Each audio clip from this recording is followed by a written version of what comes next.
What's up? All right. Josh, this is my RA Tyler. Hey everybody. And thanks for coming to meet with me today. For sure. Interview you on failure. All right. So my first question for you is, have you had any particular failures that have like directly affected where you're at today? Yeah. Putting this in terms of reference of my Duke career, when I came into Duke, I really wanted to be in an a cappella group, which was interesting.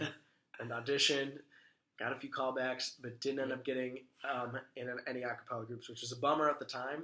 But I ended up, because of that, getting connected with Small Town Records, which is Duke's campus record label. I was able to produce, and also integrate kind of my love for business into that kind of musical passion, which was kind of a cool combination. It definitely impacted the way I went, but that was something, again, I've stuck with all these 4 years and have connected me with lots of other things on campus too. So, wow, that's awesome. So what exactly do you do at the DJ system, like the radio type of thing? Do you just, like, DJ, or sophomore year, I was a sound engineer my freshman year, and sophomore year I was president of the record label. Wow. So I got to it was fun and got to listen to a lot of music, sign to musicians to the label, do other business, get them gigs, do professional development and music consulting and all that kind of stuff too.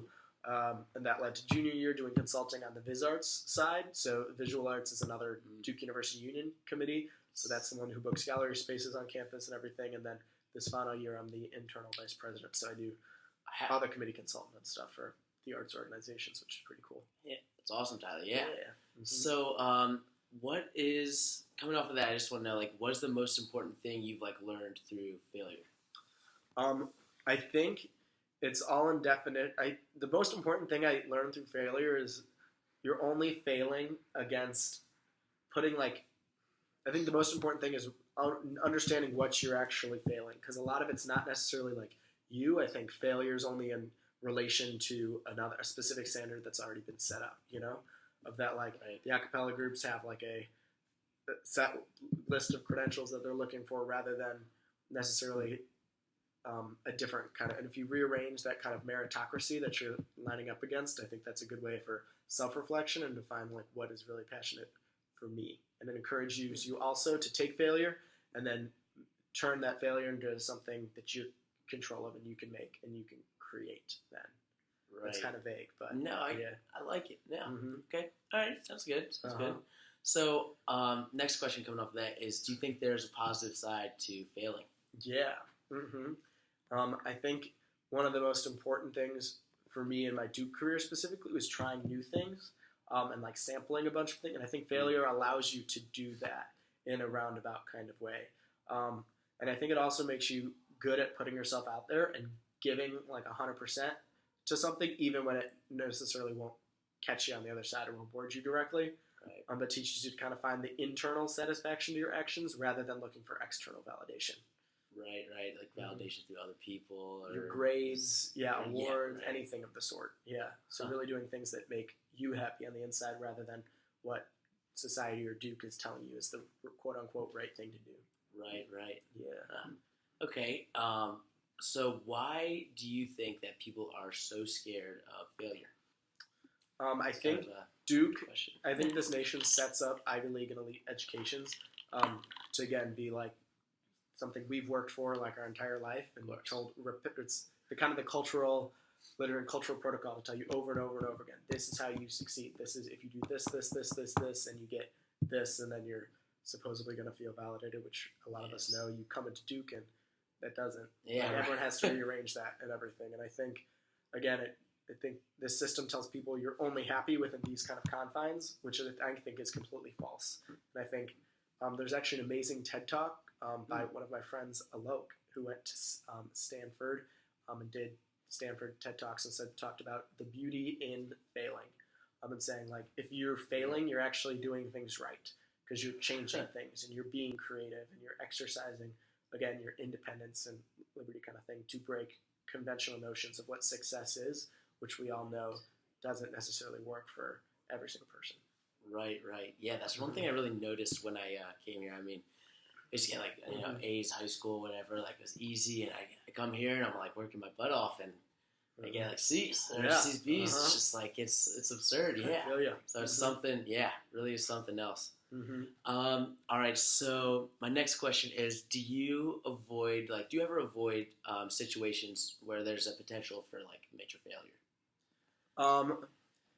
Yeah, I think I've done it, and a lot of times what's is I think some people would consciously say like, oh, I'm not doing, and a lot of times subconsciously also like mitigate away from things that they might fail at, like they might not ask that person at Shooters to dance, or like ask that person at date function kind of thing. But even like in classes, again, like my first semester at Duke, I like came away and was like, holy fuck, this is hard. And I was like, I don't know, do I still want to be an engineer? Do I still want to get another like 2.7 GPA kind of thing, or like do I want, or like what can I do to mitigate that and everything? And so I think it's forced me to change a little things, and whether it's like me avoiding failure or me being more strategic as to where I can allot time, or where I want to allot time, not where like Duke is telling me necessarily to, but like how do I take my life here, which 4 years, again, people say crank it out, but it's also like super important to enjoy every second of it, and how can I take things that I am still passionate about, like engineering, but also do it in a more healthy, more mitigatable way kind of thing. I don't know. Right. Okay.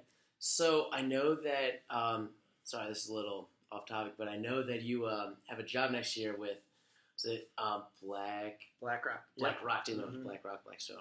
But BlackRock, yeah, so that's not really engineering based. Like what made you, was there any sort of like failure in engineering that like led to this, or was it just, didn't like it, or what's So surprisingly it was not.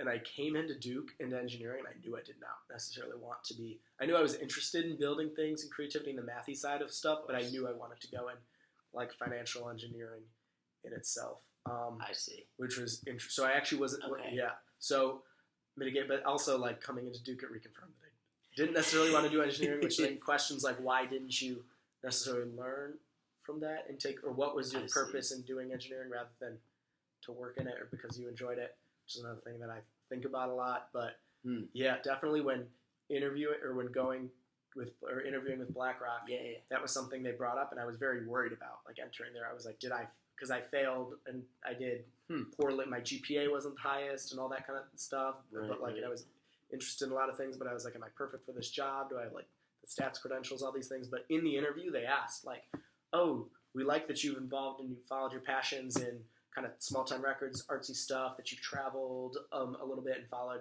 that, did Duke Engage and did some research in Brazil that you were interested in. But we noticed your GPA, which was like the failing thing, is rather low. And I think my answer to it was, again, I was nervous and clenched up, but like again said like, I will give 110%. This is something I'm really passionate about, and like it's all about like investing your efforts where you want to rather than what necessarily I was supposed to do all times. And I think I liked it, like it worked. But I think that was a good kind of revalidation for me that said, even though I'm not meeting like, if you're an engineer, you need a perfect GPA, that kind of thing, and you need to be in engineering clubs and do engineering things and be an engineer. Rather than giving yourself the freedom to create your own happiness and create your own kind of path. And I think that actually was validated, which is a really kind of cool thing to then see. That's huge. Yeah. That's awesome, Tom. I'm glad to hear that. Yeah. So this is kind of a hard question, but do you have, do you know, like, what is your greatest failure to date? If that's, a thing at all. Yeah. Greatest failure to date. I think there's a lot of them. And what's interesting is like looking at failures in individual situations and then looking at failures like over time. Like smaller things that you make over and over and over, and in the moment, they might not feel like a weird. This is actually one of my writing 101 prompts. In the individual moment, it might not seem that weird or that big of a deal, but when you keep doing this over and over and over, what kind of this pattern is kind of weird. It doesn't make sense. It is like a sense of failure in directing that. And I think that was my biggest.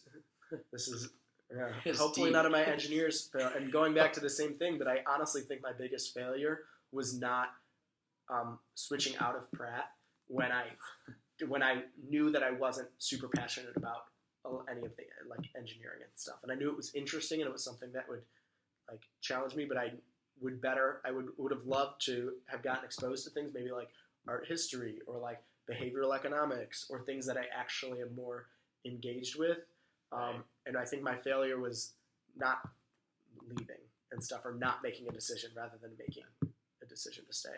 The absence of a decision. Right. Yeah. Just like Mhm. trying to decide if you want to leave or not. Like, Mhm. wow, Yeah. it's pretty big.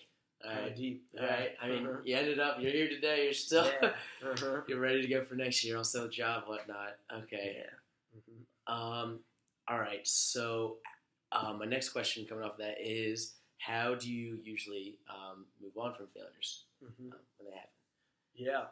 I think the most important thing to do with any kind of failure or struggle is like name what you're feeling and name why it is. And so even if that comes in little pieces, being able to slowly deconstruct, this is what's making me upset. This is what's making me sad about this. This is what's kind of exciting and making me keep going, but this is the other way, what's telling me to get out. And like deconstructing the individual pieces that make up what you're feeling around failure or like and everything. And once you kind of understand the little pieces, then you can take them and rebuild them in a new way, if that makes sense. Right. So you take those individual pieces and now you have space to kind of rebuild something else, or say, oh, I didn't make it in a cappella, so how do I like explore this musical interest also with something else that I'm super passionate about. Right. You know? Right. Just like taking a spin off of it. And Yeah. Mm-hmm. That's awesome. And realizing that, again, so many people, everyone's going through their own individual failures, and also like being open and listening to other people, and it's grounding in itself. So to know you're not alone. Right. Yeah. Awesome. All right. Well, Tyler, thank you so much. Mm-hmm. Yeah. Man, thank you so much for let me interview you. Thanks for Of doing course. these interviews. Of course. Mm-hmm.